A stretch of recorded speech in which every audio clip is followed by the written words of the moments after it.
यहाँ तो यहाँ। अच्छा, पाकी कपड़े की पाकी एक, बदन की पाकी दो। अगर बदन पाक नहीं है जब भी मजा नहीं आएगा, कपड़ा पाक नहीं है तब भी मजा नहीं आएगा, और दिल और दिमाग पाक नहीं है तब भी मजा नहीं आएगा। क्या पाकियां हो गई? तीन, कपड़ा, बदन और दिल और दिमाग। एक ही मान लो दोनों को, ठीक है तो दोनों एक इंसान के अंदर। तो ये तीनों अगर पाक नहीं है तो मजा, जोर से बोले। और एक चौथी चीज और है, वो है हमारी रोजी। अगर वो पाक नहीं है तब भी मजा नहीं आएगा। ये चार चीजें पाक करना हमें जरूरी है। बेशक है ये मौजूद जो मैं उठा रहा हूँ, और इसमें आपको मजा नहीं आएगा, लेकिन हाँ अगर आपने इस पर अमल कर लिया तो मैं वादा करता हूं आपसे कि आपको मरने के बाद कब्र में बहुत मजा आएगा। समझ रहे हैं आप? अब देख लो, चंद दिन के यहाँ मजे ले लो या मरने के बाद हमेशा हमेशा के मजे ले लो। समझ रहे हैं आप? मजे आपके लिए हैं, और आप देख लीजिए कि अब हमें लेना क्या है। और ऐसा नहीं है कि जो दीनदार आदमी है दुनिया में मजे नहीं है। सही बात तो ये है कि दुनिया में मजा ही दीनदार आदमी का है। आप कहोगे कैसे? तो मैं कहूंगा ऐसे। देखो, वक्त तो बादशाह का भी गुजरता है और एक रक्षा चलाने वाले का भी गुजरता है। वक्त तो सबका बराबर चल रहा, 12 सबके लिए बज रहे हैं। जो अब घड़ी में टाइम हो रहा तो यहाँ अमीर गरीब छोटे बड़े बुजुर्ग छोटे मोटे सब हैं, सबके लिए 12 बजेंगे। ऐसा तो नहीं है ना मेरे लिए कम आपके लिए ज्यादा, टाइम सबका कटता है यार। लेकिन कितना अच्छा हो कि नेकियों में टाइम कटेगा। जब जब तुझे मौत याद आएगी तो तेरा मन खुश हो जाएगा। कोई बात नहीं, अगर दुनिया में थोड़ी तंगदस्ती है तो क्या हुआ, या अल्लाह मरने के बाद तो तूने हमारे लिए इनामात रखे हैं। आवाज बढ़ाओ ऑपरेटर साहब, मजा नहीं आ रहा। आवाज खूब वापसी दीजिए, तवज्जो आया। अच्छा, कितनी चीजों की पाकी बतलाई मैंने? जोर से बोले। 4। इंशाअल्लाह मैं गुफ्तगू करूंगा और आपको बताऊंगा। आज जलसे से ये पैगाम लेके जाना, हमें चारों चीजें पाक रखना, ठीक है? दिलो दिमाग, कपड़ा, बदन, रोजी। रोजी में ये कमाई धंधा दुकान खेती बाड़ी सब आ गया, पाक रखना। अच्छा, एक बात और सुन लियो। कुछ लोगों का ये मानना है हर आदमी चाहता अमीर हो जाऊं, हर आदमी चाहता, पैसा किसे बुरा लगता है। कुछ लोगों का ये मानना है कि भाई जब तक 2 नंबर का काम नहीं करेंगे जब तक अमीर नहीं हो सकते। ये तुम्हारी सोच गलत है। ज्यादातर सोच है कि मैं दलाली करूंगा, कमीशन खाऊंगा, झूठ बोलूंगा, बेईमानी करूंगा, मालदार हो जाऊंगा। ये बहुत गलत सोच है। बल्कि सही पूछिए तो ये सोच तकदीर के खिलाफ है। तकदीर के खिलाफ है, और तकदीर पर ईमान रखना जरूरी है। वल क़द्रि खैरिही व शर्रिही मिनल्लाहि तआला वल बासी बादल मौत। समझ रहे हैं आप? अच्छाई और बुराई ये आपको, ये तकदीर जो आपकी अल्लाह ने अच्छाई बुराई रिस्क रोजी लुकना जो लिख दिया है वो मिल के रहेगा। चाहे 2 नंबर नहीं 5 नंबर का काम कर ले, चाहे 1 नंबर का कर ले, बिल्कुल हलाल कर ले, बिल्कुल हराम कर ले, जो तेरी किस्मत का है तेरा मौला तुझे दे के रहेगा। जो तेरी किस्मत का है वो तेरा मौला दे के रहेगा। जलसे में आने वालों, मेरी बहनों मेरे भाइयों, आज मेरे जुमलों पे गौर करते चले जाना। और आज मैं आपको कुछ देकर जाना चाहता हूं ताकि ये जलसा आपकी जिंदगी में एक कामयाब प्रोग्राम की शक्ल इख्तियार कर जाए। जलसे में आने वालों, आप झूठ बोलोगे तो तुम्हारी किस्मत का मिलेगा, दलाली करोगे तुम्हारी किस्मत का मिलेगा, आप किसी का दिल दुखा के कमाओगे किस्मत का मिलेगा, आप सूद खाओगे किस्मत का मिलेगा। आप सोच रहे होगे कि मैं सूद खाता हूं इसलिए इतना मालदार हूं, आप सोच रहे होगे मैं दलाली करता हूं इसलिए मालदार हूं, आप सोच रहे होगे मैं कमीशन खाता हूं इसलिए मालदार हूं, आप सोच रहे होगे कि मेरा 2 नंबर का धंधा इसलिए मालदार हूं। नहीं, तू 1 नंबर का धंधा करके देख ली, जब भी इतना ही मालदार होता। बात हकीकत है कि नहीं? तू 1 नंबर का करके देख ली। आप ये बताओ मुझे, ना हर डॉक्टर मालदार है, ना हर डॉक्टर मालदार है, ना हर मौलाना गरीब है। मेरी बात हकीकत है कि नहीं है? किस्मत का मिलता रहता है। अगर ये मौलाना डॉक्टर बनता तब भी तो नहीं मिलता, और ये डॉक्टर मौलाना बनता तब भी तो नहीं मिलता। किस्मत का है, ये कहीं जाएगा ही नहीं। तो फिर एक बात मुझे बताओ, फिर ये शैतान ही तो बैठा हमारी खोपड़ियों में, और हम जो सोच रहे हैं यार जब तक झूठ नहीं बोलेंगे, जब तक कारोबार हमारा चलेगा नहीं है? जब तक झूठी कस्में नहीं खाएंगे, जब तक कारोबार चलेगा नहीं, जब तक कमीशन नहीं खाएंगे कारोबार चलेगा नहीं, जब तक क्या हम दलाली नहीं करेंगे कारोबार चलेगा नहीं। नहीं, जलसे में आने वालों ये सोच तुम्हें बदलना पड़ेगी यार। कलमा पढ़ने वालों की ये सोच, तुमने बिन देखे खुदा को माना, क्या तुमने खुदा को देखा? पूरा गांव नहीं, पूरा जलसा जवाब देगा नहीं। मैंने कहा क्या खुदा से कभी मुलाकात हुई? जवाब मिला नहीं। मैंने कहा कभी देखा नहीं, कभी मुलाकात नहीं हुई। फिर क्यों कलमे में कहता ला इलाहा, नहीं है कोई माबूद इल्लल्लाह, मगर अल्लाह के सिवा। तू क्यों कहता है कि कोई माबूद है ही नहीं उसके सिवा? तू जिसकी बात करता है क्या देखा? तवज्जो करना, तवज्जो करना। अरे तू जिसकी बात करता है क्या देखा? जवाब मिलेगा नहीं।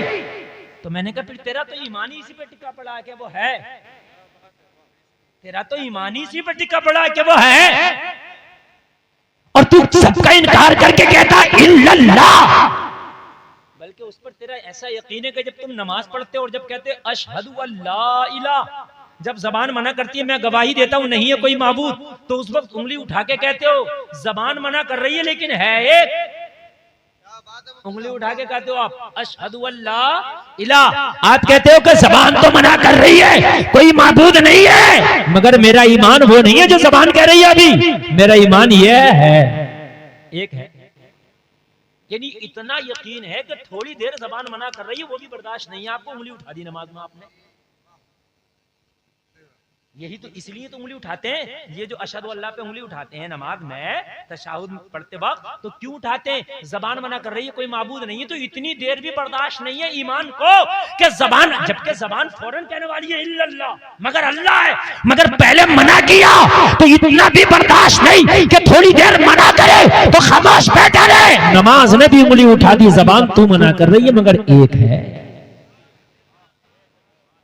इतना यकीन गजीपुर के लोगों, कहने लगे हजरत जान दे सकता हूं उस खुदा के लिए है। मैंने कहा देखा? बोले नहीं। मैंने कहा उसकी तस्वीर कहीं देखी? बोले नहीं। कुछ चीजें ऐसी हैं हमने ओरिजिनल नहीं देखी, उनकी तस्वीर देखी। मैंने कहा कहीं तस्वीर देखी? नहीं, क्योंकि वो तस्वीर से पाक है। कितना बड़ा है, कितना लंबा है, कितना छोटा है, तो जवाब मिला वो जिस्म और जिस्मानियत से पाक है, जिस्मी नहीं उसका।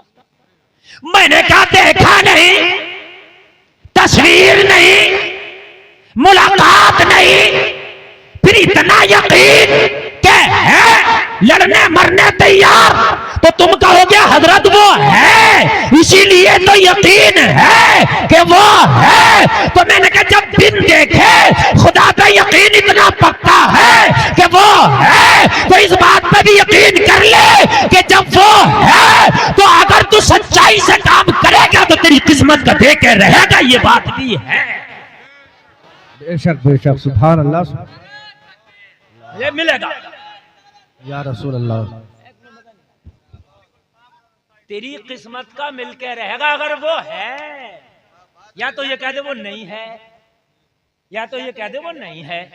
और जब वो है, नमाज में भी कहता है कि वो एक है, तो जब है तो उसने तेरा प्रोग्राम तो दुनिया में आने से पहले सेट कर दिया था। जब तू माँ के पेट में था तो फरिश्ते से लिखवा दिया था कितना रोजी कमाएगा, लिख। बेशक तू आया भी नहीं था, अभी तो तेरा कोई कारोबार भी सेट नहीं था, अभी तो तूने कोई बिजनेस भी नहीं लगाया था, अभी तो कोई ठेला भी नहीं लगाया था, अभी तो कोई दलाली भी नहीं किया था। अल्लाह ने माँ के पेट में लिखवा दिया था कितना कमाएगा, कैसा खाएगा, कैसा कमाएगा, अल्लाह ने लिख दिया था। जब अल्लाह है तो उसका बनाया हुआ प्रोग्राम भी है। बेशक बेशक, वाह वाह, सुभान अल्लाह, सुभान अल्लाह बोले यार जरा, सुभान अल्लाह। इतनी हल्के से काम नहीं चलेगा। जो मैं देना चाहता हूं वो आपको दिल खोल के लेना पड़ेगा। अल्लाह है, नारे तकबीर, नारे तकबीर, नारे रिसालत, नारे रिसालत, उलमाए अहले सुन्नत, उलमाए अहले सुन्नत, नारे तकबीर, नारे रिसालत। सुभान अल्लाह। ये 3 और 3 6, पता नहीं कहां जा रहे हैं, और 2 ये पीछे से गए 8। देख रहे हैं आप कितनी गुफ्तगू, कामयाब गुफ्तगू चल रही है, और 8 उठ के गए ये। समझ रहे हैं आप? नौजवानों कान खोल के सुन लो, ये जलसों में बातें सुनने मिल जाती हैं वरना नहीं मिलेंगी। जो मैं आपको बताना चाह रहा हूं इस चीज को आप ले लें। जब अल्लाह है तो उसका बनाया हुआ प्रोग्राम भी है। जोर से बोले यार, है। अच्छा एक बात और, बात किसी की नहीं। अगर किसी ने बात करते हुए मैंने मुंह चलता देख लिया, चाहे वो बात ना किया और उसका मुंह चल लिया हुआ, खड़ा करके दुआए कुनूत सुनूंगा उससे। हाँ ये समझ लियो आप, बस सुभान अल्लाह में मुंह चलना चाहिए और बाकी नहीं। सुभान अल्लाह भी ना कहोगे तो कोई बात नहीं है, बाकी मेरी सुनती रहो। इसलिए कि मैं कुछ देना चाहता हूं। देखो जितने लोग आज इकट्ठा ना, इतने लोग जल्दी इकट्ठा नहीं होते। ये मौका हमें मिला है कि आप इकट्ठा हैं। कयामत के दिन आप भी मेरा दामन पकड़े फिरोगे। या अल्लाह ये मौलवी आया था हमारे गांव में, मौका दिया था, हम तो थे ही बिल्कुल निपट। या अल्लाह हमने इस मौलवी को बुलाया, ये भी कुछ ना बता के गया। हकीकत बता रहा हूं मैं। हाँ मेरे लाले डाल दोगे, मेरे आप परेशानी हो जाएगी। इसलिए भाई अपना हक अदा करके जाना चाहिए। प्रोग्राम तुम्हारे रिस्क का किसने बनाया? जोर से बोलो यार, अल्लाह। देखो कुरान में साफ फरमा दिया, इन्नल्लाह यरज़ुक़ु मन यशाअ बिग़ैरि हिसाब। अल्लाह जिसे चाहता बेहिसाब रिस्क अता फरमाता है। जिसे चाहता है, नाम नहीं लिया, जिसे चाहता है। ठीक है। प्रोग्राम कब बन गया था तुम्हारा? आप बोलो। हाँ इनको तो सब याद है। कहाँ कब बन गया था? पहले बन गया। बनाया किसने प्रोग्राम? अल्लाह ने। बस ये बताना चाहता हूं। आज हुकूमत है किसी और की, उसने एक प्रोग्राम बनाया कभी इन्हें राशन मिलेगा, ठीक, या कोई और प्रोग्राम बना दें कि साहब इनको इतने पैसे महीने में मिलेंगे, बना दिया। दूसरी हुकूमत आई, उसने कैंसिल कर दिया। और होता भी ऐसे ही, बात है कि नहीं है? कुछ प्रोजेक्ट किसी ने बनाए और दूसरी आई उसके मंशा के मुवाफिक नहीं है तो उसने क्या कर दिया? चेंज। और अगर कोई हुकूमत कोई प्रोग्राम बनाए तो ये मत सोचना ये हमेशा रहेगा, अगली आएगी तो बदल सकता है। लेकिन अल्लाह के अलावा अगर किसी की हुकूमत आए तो मुझे बता दे। अगर अल्लाह के अलावा भी कोई अल्लाह हो तो बता। जिसने बनाया वो अजली अबदी है, हमेशा से है, हमेशा रहेगा। अच्छा ऐसा भी नहीं मेरा प्रोग्राम आपने हैक कर लिया, उसका कोई हैक भी नहीं कर सकता। अगर हैक करेगा तो खुद ही हैक हो जाएगा। बड़े बड़े आए और वो तो ऐसा हैक कर दे, ऐसा हैक कर दे। बड़े बड़े आए मूंछों पे चराग और ताऊ देते हुए वहीं से इशारा करता, दिल की रगें जो चल रही है ना एक बंद हो जाए, जरा मुंह फैला पड़ा हो। एक अगर नस बंद हो जाए दिल की तो पूरा प्रोग्राम इसका हैक हो गया, मुंह फैल गया। मेरी बात गलत तो नहीं है ना? उस रब से कौन पंगा ले सकता? उसका प्रोग्राम कौन चेंज कर सकता? जलसे में आने वालों मुझे बताओ, तेरा प्रोग्राम उस रब ने बना दिया, तेरा प्रोग्राम उस मौला ने बना दिया, उस रब ने बनाया, उस मौला ने बनाया। वो प्रोग्राम कोई हैक नहीं कर सकता, उस प्रोग्राम को कोई चेंज नहीं कर सकता, उसे कोई बदल नहीं सकता। अच्छा उस पर कोई उंगली भी नहीं उठा सकता कि तूने बनाया क्यों? कोई उंगली भी तो नहीं उठा सकता, तूने बनाया क्यों? कोई सरकार है तो कोई अपोजिट भी है, कोई पक्ष है तो कोई विपक्ष भी है। बोलो बोलो बोलो, है क्या नहीं है? चाहे कमजोर क्यों ना हो लेकिन विपक्ष है। लेकिन ये अल्लाह कोई तेरा भी विपक्ष है तो कहा कुल हु अल्लाहु अहद। सुभान अल्लाह, सुभान अल्लाह। ऑपरेटर साहब बिल्कुल मैं आपसे नहीं दे रहा, मेरे भाई से बढ़ाओ, थोड़ी सी बड़ी मेहनत करना पड़ेगा, थोड़ा बढ़ाओ इसका। बोले तो कौन सा वाला लिए? कॉलम में थोड़ी वापसी कर दो भाई, कॉलम में थोड़ी वापसी कॉलम में कर दो यार, किधर है कॉलम? बाहर को आओ, कह रहे निकल के बाहर को आ जाए। तवज्जो करें आप यार, बड़ा अच्छा मूड बना हुआ। असल में मेहनत ज्यादा करना पड़ती है ना, तो फिर तकरीर ज्यादा देर हो नहीं पाती। जी हाँ, हमारे इनसे मुलाकात करो अफजल भाई से, ये बड़े माहिर आदमी हैं, थोड़ी सी कर ले मुलाकात यार, मुलाकात में तो बात अच्छी बनती है ना। मजा आ रहा है कि नहीं आ रहा? कोई उंगली भी तो नहीं उठा सकता अल्लाह के प्रोग्राम पर, नहीं उठा सकता ना। कोई पक्ष है, कोई विपक्ष है, लेकिन वो खुदा वो है कि उसका कोई विपक्ष ही नहीं। जी जी। कुल हुवल्लाहु अहद, अल्लाह एक है। लम यलिद व लम यूलद, न वो किसी से पैदा हुआ न उसने किसी को पैदा किया, न उसका कोई बाप न उसका कोई बेटा, न खानदान न कुनबे वाला है ही नहीं। अच्छा चलो वो अकेला है, तो ऐसा होता हो कुछ आराम भी तो करता होगा वो, तो या अल्लाह ऐसा तो नहीं है? कहा ला ताखुजुहु सिनतुम वला नौम, आराम की बात करते हो, अल्लाह को तो ना ऊंघ आए ना नींद आए। सुभान अल्लाह, जरा बोलो सुभान अल्लाह। अरे आराम की तो बड़ी बात है, मौला को न नींद आए न ऊंघ आए, वो ऐसा अजली अबदी है, वो 24 घंटे हर सेकंड अपने बंदों पे नजर रखता है। तो जो तेरी रोजी है कोई रोक नहीं सकता, मिलके रहेगी, देने वाला खुदा है। बेशक बेशक। नारे तकबीर, नारे रिसालत, उलमाए अहले सुन्नत, नारे तकबीर, नारे रिसालत। सुभान अल्लाह सुभान अल्लाह। ऐसा होता है ना कि अगर वो बादशाह सो जाए तब भी काम खराब हो जाएगा, कहीं चला जाए तब भी काम खराब हो जाएगा, लेकिन उसका ये भी सिस्टम नहीं वो चला जाए, नहीं नहीं, अल्लाह की खुदाई, अल्लाह का पावर तो वहां तक चलता है जहां ये मकान भी नहीं, ये मकीन भी नहीं। जी जी जी। हाय हाय, ला मकाम में भी उसी की हुकूमत है। सुभान अल्लाह सुभान अल्लाह। इतना पावर वाला तेरा खुदा, इतना पावर वाला तेरा खुदा। अच्छा एक बात बताओ, अल्लाह ने जब लिख दिया तो वो मिलकर रहेगा, और जो लिखा नहीं है मेरे अजीज वो तुझ तक पहुंचेगा नहीं, झूठ कितना ही बोल ले। जी। कितना ही बोल ले, मिलके नहीं रहेगा।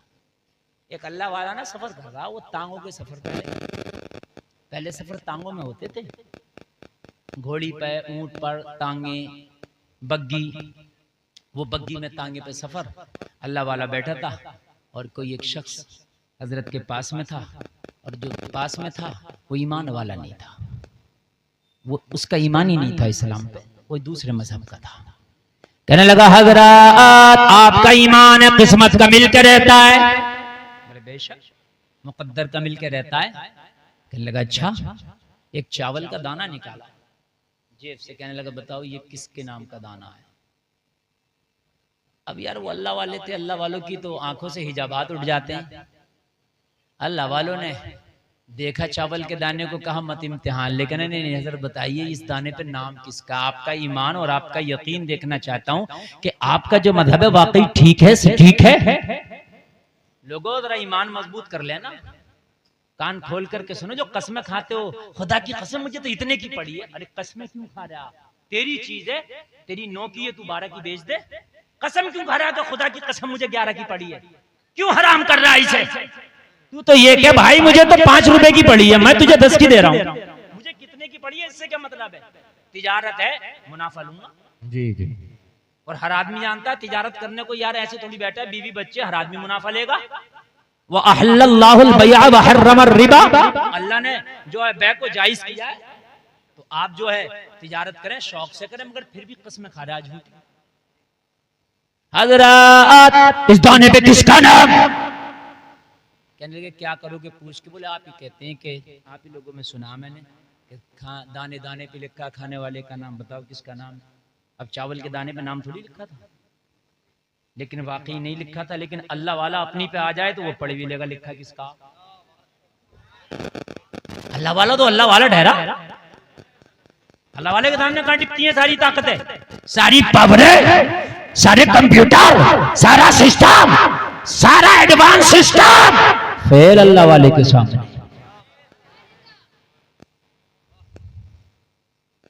कहने लगे क्या करोगे? कहने लगे बताइए किसका है, फिर हम आपको बताते हैं। अल्लाह वाले ने एक सियारस परिंदा होता है, उसका नाम लेके बताया, ये उसका नाम इस पे लिखा, वो परिंदा इसे खाएगा। कहने लगे बस लो खाएगा परिंदा, लिया और खा गया। लेकिन जो किस्मत में नहीं है नहीं मिल सकता, कुछ भी कर लो आप ना। शद्दाद ने जन्नत बनवाई मगर किस्मत में नहीं थी। रब ने कहा बनवा ले, मना नहीं कर रहा हूं, मगर किस्मत में नहीं है, रहेगा नहीं। ये झूठ बोल के दलालियां करके लोगों के खेत जोत के, मेंढक काट के, चक्रोड़ा तंग करके, कब्रिस्तान जोत के, लोगों को सता के, झूठ बोल के, हलाल और हराम कमा के, और उसके बाद में बिल्डिंग बनाता, मगर अल्लाह की रहमत ठान लेती है, अल्लाह की कुदरत ठान लेती है, बना ले, रहेगा नहीं, बना ले, रहेगा नहीं। और देखा कि बना के निपटा, इंतकाल हो गया, कहां रहा है? खा लिया। अल्लाह वाला खामोश। कहने लगा हजरत क्या हुआ? इस दाने पे तो आप कह रहे परिंदे का नाम था, और ये तो मैंने खा लिया, मगर इसने जल्दी में खाया। बहस की थी ना थोड़ा सा, जल्दी में खाया, मुकाबले में था ना, तो जल्दी में खाया, वो हलक के नीचे तो नहीं गया बल्कि ऊपर चढ़ गया। कभी कभी ऐसा होता है कि आप खाते हो तो कुछ ऊपर चढ़ जाता है, अब लगता है कि अब छींक आई, अब छींक आई, इस तरीके से। अब खा तो लिया, बात तो कर रहा, मगर अब छींक आई और अब छींक आई, ऊपर चढ़ गया। ये बग्गी चलते चलते रास्तों से गुजरी, थोड़ी दूर पर एक परिंदे का वही जोड़ा चुग रहा था, चुग्गा अपना जो चुग्गा लेता है ना, ले रहा था। इसको छींक ऐन उसके सामने आ गई, और जब छींका तो नाक के रास्ते से वो चावल का दाना कूद के वहीं गिरा जहां वो परिंदा चुग्गा अपना ले रहा था। जैसे इसके सामने आया, इसने चोंच मारा और उठा लिया। अल्लाह वाले ने कहा बता नाम किसका है? तूने खा तो लिया था मगर तेरी किस्मत में नहीं था, अल्लाह ने तेरे हलक के नीचे नहीं जाने दिया। देख उसकी किस्मत में था, तेरे मुंह से होके भी वापस आ गया, अल्लाह वाले के कदमों पे गिर गया और गिर के बोला हुजूर मैं समझ गया, अल्लाह हक है, सच है, उसका प्रोग्राम बिल्कुल फिक्स है। हाथ बढ़ा के मुझे कलमा पढ़ा दो। सुभान अल्लाह, सुभान अल्लाह। उसका प्रोग्राम बिल्कुल सच है, मैं मान गया, मुझे कलमा पढ़ा दे, मुझे कलमा पढ़ा दे। और कलमा पढ़ के दाखिल इस्लाम हो गया। जलसे में आने वालों मुझे बताओ कितने लोग हैं ये सोचते हैं कि यार जब किस्मत का मिलकर ही रहेगा तो क्यों ना जायज तरीके से कमाए, क्यों ना हलाल तरीके से कमाए, क्यों ना अल्लाह ने अगर हमारी रोजी में अल्लाह ने अगर हमें माली के निसाब किया है तो अगर ज़कात हमारे ऊपर है तो क्यों ना हम ज़कात निकालें। कितने लोग हैं लेकिन ऐसे ही खाते हैं, अगर तुमने ज़कात नहीं निकाली तो माल बढ़ेगा नहीं। आपकी ये सोच है कि अगर मैं ज़कात नहीं निकालूंगा तो मेरा माल बढ़ जाएगा। जलसे में आने वालों इस सोच को निकालना पड़ेगा, तेरा माल बढ़ेगा नहीं बल्कि तेरा माल घटता रहेगा, तेरे घर की बरकतें निकल जाएंगी, तेरे घर का सुकून और करार खत्म हो जाएगा, तेरी जिंदगी का करार खत्म हो जाएगा। जलसे में आने वालों अगर अल्लाह ने आपका मालिक के निसाब किया है तो हिसाब लगा के ज़कात निकालो। घर का जो मालिक मैन मुखिया है उसको चाहिए कि साल में एक बार बिल्कुल कलम लेके बैठ जाए और एक एक सिक्के का ज़कात निकाले, इसलिए कि मरने के बाद इसका हिसाब तुझसे होगा, बड़ा सख्त बैठेगा। और तू क्या सोचता है कि ज़कात दे दूंगा तो मेरा माल घट जाएगा? नहीं, बल्कि तेरा माल बढ़ जाएगा, बल्कि तू डॉक्टरों के पास जाने से बचेगा, बल्कि तेरा माल कोर्ट कचहरी में जाने से बचेगा, बल्कि तेरा माल सुन ले दूसरी गलत जगहों से जाने से बचेगा। अगर अल्लाह ने तेरे पास ज़कात वाजिब किया है, ज़कात निकाल, अपने माल को पाक कर। बेशक बेशक। लेकिन कितने लोग हैं, बहुत कम लोग हैं जो हिसाब लगा के ज़कात को निकालते हैं, सोचते निकाल दिया तो कम हो जाएगा। लोगों तुम्हारी सोच गलत है।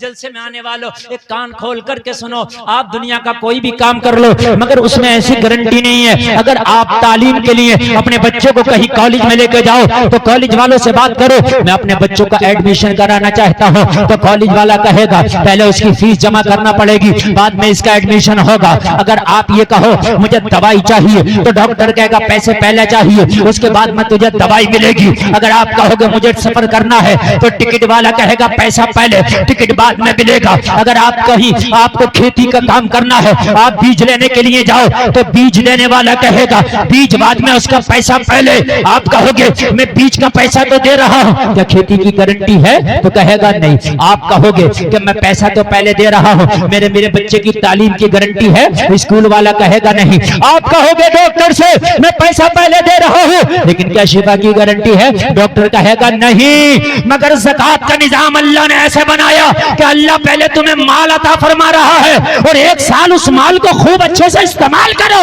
1 साल के बाद अल्लाह आपसे कह रहा है कि अब ज़कात दो।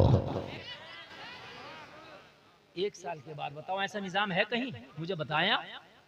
हर चीज में पैसा पहले, लेकिन ज़कात में माल पहले पैसा बाद में। तो निकालो अगर अल्लाह ने मालिक के निसाब किया। बाज आदमी ऐसा होता है मेरे भाइयों कि खुद तो निकल जाता है लेकिन वो जिंदगी में ज़कात नहीं निकाल पाता। खुद निकल जाता है लेकिन ज़कात वो निकाल नहीं पाता। अगर ज़कात नहीं निकालोगे ना, जलसे में आने वालों बड़ा खतरनाक मसला है, बहुत खतरनाक है। तेरे घर वाले खाएंगे, तेरे बीवी बच्चे खाएंगे, सब ऐश करेंगे, लेकिन ज़कात तूने नहीं दी तो हिसाब तुझसे होगा। बड़ा खतरनाक होगा। कब्र में पैर लटके पड़े, कब्र में अगर मदरसे का कोई रसीद काटने पहुंचा तो जान निकल जाए। जान कहता बड़ा बेटा घर पे नहीं है, बाद में आइयो। अब छोटा बेटा घर पे नहीं है, अब्बा जी तुम्हारा जाने का टाइम हो रहा है, जो दे रहे हो दे दो अपने हाथ से। बड़ा बेटा छोटे बेटे के चक्कर में रह जाओगे, तुम निकल जाओगे, सब बेटे मिलकर तुम्हें कब्रिस्तान में डालिएंगे। हाँ, और मरने के बाद फिर बड़े फल लाएंगे, बड़ी फातह कराएंगे। जितने फल मरने के बाद ला रहा है अब्बा की फातह में, इतना अगर जिंदगी में ले आता तो अब्बा बड़ा जवान और तंदुरुस्त दिखाई देता मरने तक। सही बात बता रहा हूं। कम से कम 10 तरह का फल है फातह में, और अब्बा जिंदा था, पसीने में हालत खराब थी। जिंदगी में तो ये भी नहीं देख रहा था कि अब्बा की हालत क्या, कम से कम आराम दे दूं इस अब्बा को। बुढ़ापे में भी खूब खेत पे जा रहे थे अब्बा, समझ रहे हैं आप? ये सेब इतने अंगूर और इतने अनार तूने पहले अब्बा को खिला दिए होते तो जिंदगी तो बरक़ है, जितनी है होना है, लेकिन अब्बा रहता हट्टा कट्टा है। मगर अब्बा का भी हाल क्या है कि अब्बा ने पूरी जिंदगी इस औलाद के लिए कमाया। जब बूढ़े हो गए, खांसी आने लगी और बिल्कुल सांस फूलने लगी, चलो अब बेटे हज की दरखास्त लगा दो। तो हज जवानों से तो हालत खराब हो जा, बूढ़े से हज हो रहा, अब वो वहां जाकर हो रहा। बिल्डिंग के बिल्कुल दरवाजे पर खड़ा, बात बिल्कुल अपने जो उसका कमरा, कह रहा मेरी बिल्डिंग खो गई। अबे तू खो गया, तेरी बिल्डिंग खो गई? बता मुझे। सही बात है बिल्कुल। वहां खड़ा कर रहा था मेरी बिल्डिंग खो गई। अबे तेरी बिल्डिंग खो गई है, तू खो गया? बिल्डिंग तो वही है। तो 60 साल के बाद तो यार होश वैसे भी खराब हो जा। गवर्नमेंट रिटायर कर देती है भाई, 60 साल हो गए, बिना रिटायर करो, घर बैठे बैठे खाते पीते रहो, दे रहे खर्चे ला। और यहाँ जा रहा हज करना। और जवानी में क्या कर रहा था तू? कि उस बेटे के लिए वहां मकान बनाया, उसके लिए वहां बनाया, उसके लिए वहां बनाया, उसके लिए। कि इन बेटों ने क्या किया? अगर अल्लाह ने तुम्हें इस काबिल किया, तुम्हारी बदन में जान है, तो हज भी करो अपने पैसे से, बेटों के चक्कर में ना रहो। क्या पता कराए ना कराए, खुद करो। और ज़कात अगर वाजिब है तो खुद दो। किसी का सिक्का आ रहा तो उसका सिक्का दो। किसी का तुम्हारे पर कर्जा है तो दो। किसी का माल है तो दो। और हराम तरीके से बिल्कुल रोजी अपनी कारोबार करो मत। कोई नहीं है किसी का, ना कोई नहीं। ये बच्चे जो औलाद जिनके लिए तुम कर रहे हो ना, जो औलाद बचपन में औलाद बड़ी प्यारी लगती है, माँ बाप को भी औलाद को भी। बेटे कहते हैं अम्मा मेरी है बचपन में, दूसरा कहता नहीं मेरे हैं अब्बू। लड़ते हैं, मैं सोऊंगा अम्मी के पास, मैं सोऊंगा अब्बू के पास। और जब ये जवान हो गए, अब्बा बूढ़े हो गए, तो कह रहे अब्बा तेरे हैं। हकीकत बात बता रहा हूं मैं, अब्बा तेरे हैं, तू रखेगा। इतने दिन तू रखेगा, इतने दिन तू रखेगा। हाय पढ़ते लग गए बाप के, हाय पढ़ते लग गए माँ के। और जलसे में आने वालों यार कहाँ हो, जरा कान खोल के सुनो, अल्लाह ने तुम्हें पावर दी है तो अपने रहते रहते अपनी जिंदगी में सही काम कर जाओ। अपनी जिंदगी में क्या कर जाओ, सही काम कर जाओ। किसी का अगर हराम आए, मेरी माँ बहनों कान खोल के सुनो, अगर तुम्हारा बेटा तुम्हारा शौहर हराम तरीके से कमाता और घर में लाता तो अपने शौहर से कह दो, और मेरे शौहर हम गोश्त नहीं दाल खा लेंगे, मगर हमारे बच्चों को खबरदार जो हराम के लुक़मे लेकर के आया। हलाल हलाल होना चाहिए, हलाल का लुक़मा होना चाहिए, हराम नहीं। जिस दिन तेरी रोजी पाक हो गई, तेरी नस्ल खुदा की कसम कभी तेरी बागी नहीं हो सकती, तेरी मुतियों फरमा बरदार होंगी। ये नस्ल तेरी बागी नहीं हो सकती, लेकिन रोजी तेरी हलाल हो। और हलाल रोजी में अल्लाह बरकत भी फरमाता है। और हलाल रोजी में अगर अल्लाह चाहे तो इतनी बरकत कर दे, इतनी बरकत कर दे कि अल्लाह तुझे हलाल तरीके से कमाने पर करोड़पति भी बना सकता है, बना सकता अल्लाह। मुगलिया सल्तनत का एक बादशाह गुजरा है जिसका नाम है औरंगजेब, बहुत बड़ा बादशाह। मालूम है इनकी दौरे हुकूमत में सच्चाई का या आलम था, या आलम था, या आलम था। लोगों कान खोल करके सुनो, खुद बादशाह का ये हाल था कि टोपियां बना बना के अपने घर के खर्चे चलाता, कुरान शरीफ की किताबत करता और उन नुस्खों का हदिये के जरिए लोगों अपने घर का खर्चा चलाता। औरंगजेब के घर में कभी सिरका और कभी मसूर की दाल का पानी, ये एक तरीके का सालन होता, दोनों सालन कभी नहीं होता। जलसे में आने वालों इतना बड़ा बादशाह, लेकिन हाल ये था कि खाली टोपी बना बना के अपने घर का खर्चा चलाता। मैं ये नहीं कहता कि पैसा कमाना बुरी बात है, मगर ये जरूर कहता हूं कि पैसा कमाओ मगर हलाल तरीके से कमाओ। अरे यार एक बात बताओ, एक मछली समंदर में ऐसी है कि उसका एक वक्त का खाना हाथी के बराबर है, उसका कोई कारोबार नहीं, कोई बिजनेस नहीं, मगर अल्लाह उसे भूखा नहीं सोने देता। अल्लाह उसे भी खिलाता। तो मुझे बता क्या तेरी दो रोटी अल्लाह तुझे नहीं खिलाएगा? अल्लाह तेरी किस्मत का भी तुझे खिला कर रहेगा।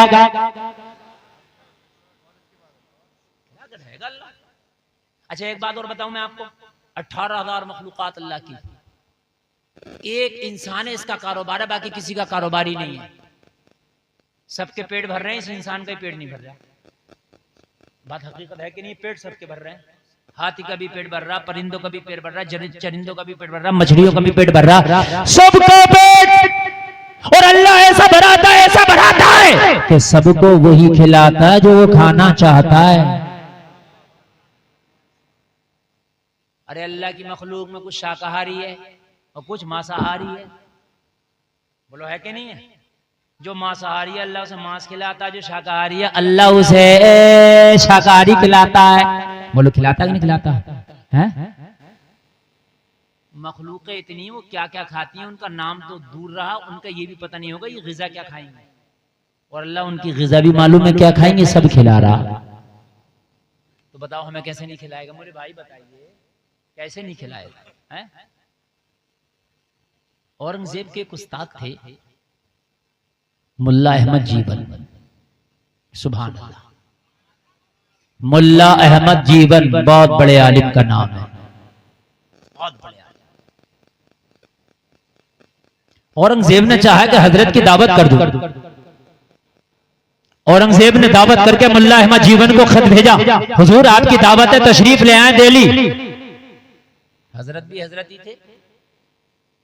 खत के जवाब में लिखा, औरंगजेब मदरसे में पढ़ाता हूँ, तेरे यहाँ आऊंगा तो छुट्टी होगी, और मदरसे की छुट्टी करना नहीं है, शाबान में मदरसे की छुट्टी पड़ेगी तो शाबान में तेरे यहाँ दावत खाने आऊंगा।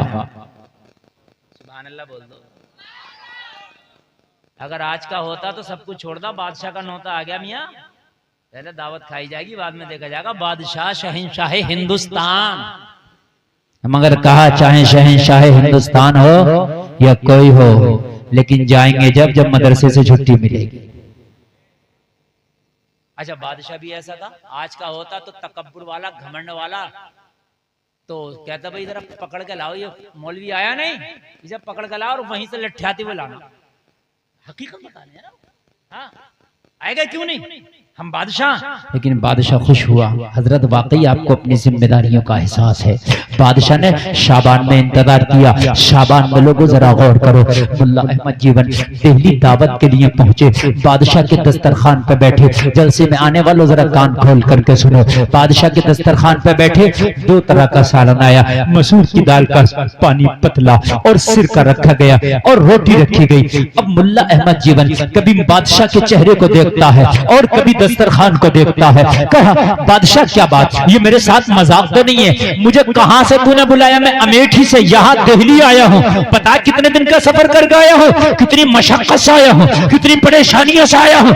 अरे ये खाना ही खिलाना था तो मैं अपने घर वहां भी खा लेता, ये बादशाह की शाही दावत है। कहने लगा, हुजूर ये आप हैं, इस वजह से दस्तरखान पर 2 सालन है, वरना आज तक कभी मेरे दस्तरखान पर 2 सालन नहीं हुआ। या तो सिरका ही होता या ये दाल ही होती। आप हैं तब 2 हैं हुजूर, चूंकि आप मेरे मेहमान हैं। अब हजरत भी ने खामोश हो गए। सुभान अल्लाह। खाया, अल्लाह का शुक्र अदा किया। अल्लाह का शुक्र अदा करने के बाद कहा, औरंगजेब इजाजत दे, मैं घर जाना चाहता हूं। औरंगजेब ने इजाजत दिए, जाने लगे। औरंगजेब ने इन्हें नजर पेश की, तोहफा हदिया नजराना पेश किया। लिफाफा रख लिया। लिफाफे में बादशाह ने जो पेश किया था वो 54 था। कितना था नजराना? बस शहंशाह हिंदुस्तान 54 दे दिया। इन्होंने 54 लेके बोले, क्या करें यार, क्या करें? कपास का बीज खरीद लिया 54 से। क्या खरीद लिया? कपास, ये रुई जो होती है, और वो जाकर खेती इसकी शुरू कर दी। इधर बादशाह दिल्ली से चला गया और जंग में मसरूफ हो गया। 14 साल तक जंग लड़ता रहा। 14 साल के बाद जब दिल्ली वापस आया, अपने वजीरों को बुला के पूछा, बताओ हुकूमत का हाल क्या है, बताओ कितना टैक्स जमा किया, बताओ किस तरीके का बैतुल माल का हाल है, गरीबों का वजीफा बंद तो नहीं हुआ। कहा, हुजूर सारे मामला ठीक से चल रहे हैं, सारे हालात ठीक से चल रहे हैं, मगर एक ऐसे उद्योगपति नया पैदा हुआ कि अभी उस पर टैक्स नहीं लगा सके, इसलिए कि आपके डर की वजह से उस पर हमने टैक्स नहीं लगाया। अगर आप इजाजत दें तो उस पर टैक्स लगाए। आपकी हुकूमत में नया अमीर हुआ है, नया बिजनेसमैन हुआ है, बहुत तरक्की कर गया है, बहुत मालदार और अमीर है। बादशाह ने कहा, कौन है? अरे मुझसे पूछने की जरूरत क्या थी, टैक्स लगा देते। कहने लगे, हुजूर कोई आम आदमी नहीं, आपका उस्ताद मुल्ला अहमद जीवन है। इतना गरीब आदमी था कि घर में बच्चों का खर्चा नहीं चलता था हजरत का, लेकिन अब इतने अमीर हो गए, इतने अमीर हो गए कि नजर में आ गए इनकम टैक्स की। था नजर में इनकम टैक्स वाले डिपार्ट के, लेकिन उन पर क्यों नहीं लगाया? यार बादशाह के ये उस्ताद हैं, कहीं बादशाह बुरा ना मान जाए कि मेरे हजरत पे लगा दिया। लेकिन यहां तो हाल ये है, एक ही सफ में खड़े हो गए महमूद और अयाज। ना कोई बंदा रहा, ना कोई बंदा नवाज। आज के जमाने में क्या होता है, अपना है तो कितने भी गुनाह है वॉशिंग मशीन ने धुल दिया, और दूसरा है तो कितना भी नेक है, उस पर मुकदमे इतने लगे कि उसे बेचारे की हालत खराब हो गई। लेकिन यहाँ का हाल उस्ताद है, मगर कहा उस्ताद को छोड़ दो, अगर औरंगजेब भी टैक्स की जद में आए तो औरंगजेब का भी कान पकड़ के टैक्स ले लो। ऐसे हुकूमत चलती है और ऐसे ही घर चलते हैं। बात समझ में आ रही है कि नहीं आ रही है? ऐसा नहीं होना चाहिए। पंचायत करने बैठ गए तो देख रहे हैं कि मेरी पार्टी का इधर को, अब बेफिक्र रहे तो तूने हराम कितने किया, कौम तेरी सी ना।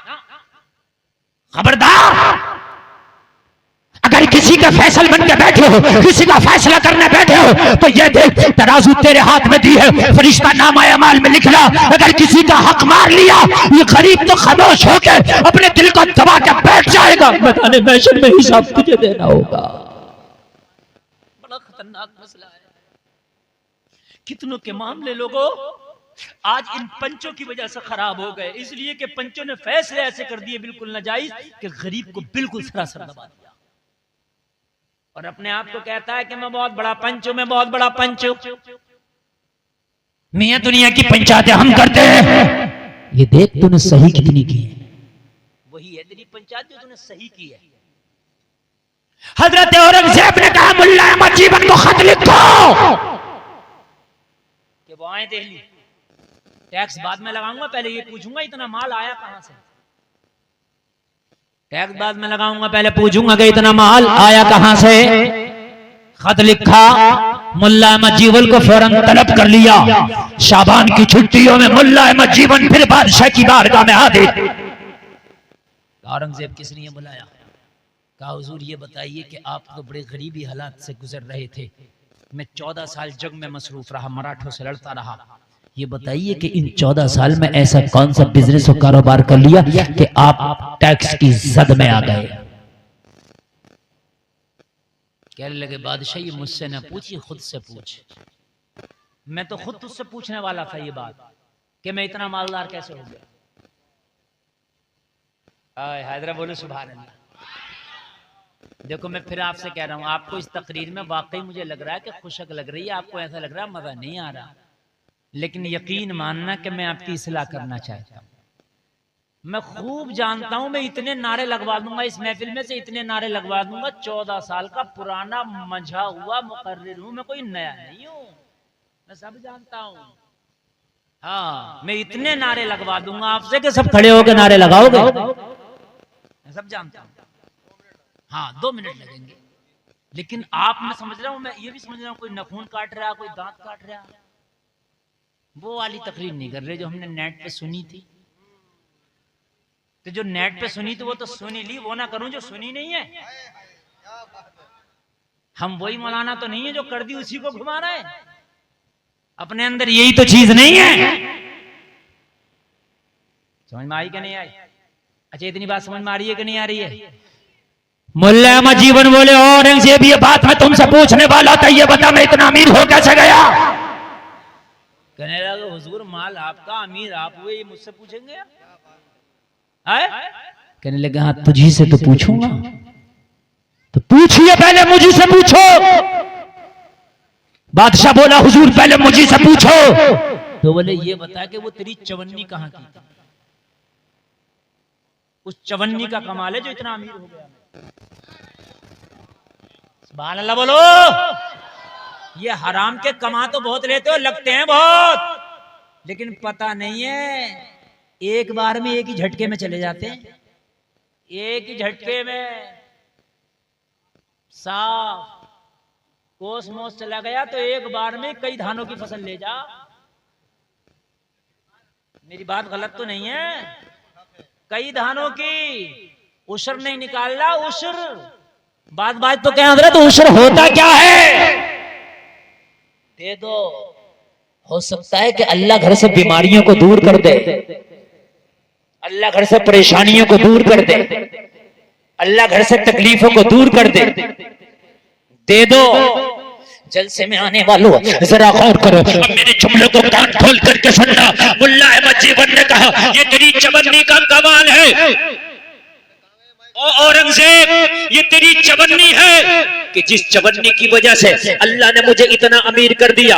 इस चवन्नी के मैंने चंद बीज खरीदे थे कपास के, मैंने उसको अपने खेत में बोया, उसमें इतना बरकत, इतना बरकत, इतना बरकत, इतना बरकत, इतना बरकत, इतना बड़ा मैं किसान हो गया कपास का कि अल्लाह ने इतना अमीर कर दिया कि इलाके में मेरी अमीरी के चर्चे होने लगे। इलाके में मेरी अमीरी के चर्चे, इस मैक से अच्छी और इस मैक से बेहतर मेरी आवाज खाली आ रही है। समझ रहे हैं आप? ये सुन के किसी की दे नहीं रहे, ये मैक वाले हैं, इनका मतलब ये है कि भाई मान या मत मान, मैं तेरा मेहमान करूंगा वही जो मन की है। नहीं सुनेंगे आप, इनको मुझे सुनाना, मैं बगैर मैक के भी सुना दूंगा, आप टेंशन ना ले, आप टेंशन ना ले। मुझे आवाज अल्लाह ने बहुत दी है। मुझे बताओ औरंगजेब ये चवन्नी है कहां की?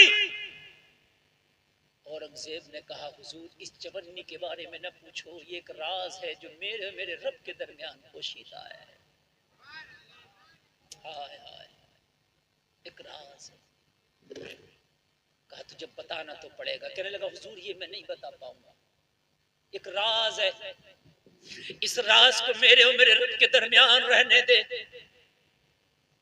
अगर ये खुल गया राज तो हुजूर हो सकता है कि मरने के बाद मुझे वो अजर ना मिले।